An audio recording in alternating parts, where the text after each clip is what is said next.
Toll booth પર ચક્કાજામના મામલે Bharuch traffic પોલીસની સમજાવટ બાદ આખરે આ મામલો થાળે પડી શક્યો। બસ ચાલકોએ બ્લોક કરેલી લેનને ખુલ્લી કરવામાં આવી છે। રસ્તા પર વાહન વ્યવહાર ફરી પૂર્વવત થઈ ચૂક્યો છે। વિરોધ પ્રદર્શનને પગલે 3 કિલોમીટર સુધી વાહનોની કતાર લાગી ગઈ હતી। સ્થાનિક બસ સંચાલકો પાસે પણ ટોલ ટેક્સ વસૂલાતા તેમણે વિરોધ નોંધાવ્યો હતો।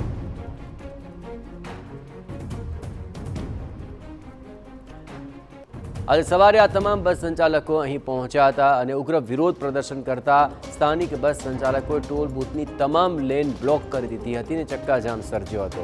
પ્રદર્શનકારીઓનો આક્ષેપ છે કે સ્થાનિક બસ સંચાલકો પાસેથી ટેક્સ નહીં વસૂલવાની સૂચના છે, છતાં નવી એજન્સી દ્વારા 2 દિવસથી ટેક્સ ઉઘરાવાતો હોય તેમને વિરોધમાં ઉતરવાની ફરજ પડી। જોકે પોલીસની સમજાવટ બાદ હવે સ્થિતિ નિયંત્રણમાં છે।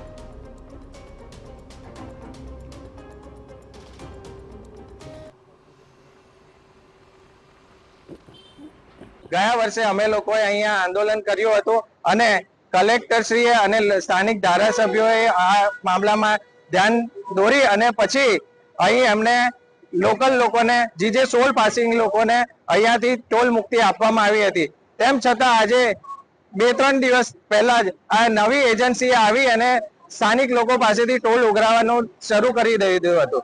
એટલે આ મુદ્દે જો આવી રીતના આજે અહીં તેને ચક્કાજામ કરી અને સ્થાનિક લોકોએ ઉગ્ર રજૂઆત કરી હતી અને ચીમકી આપી હતી।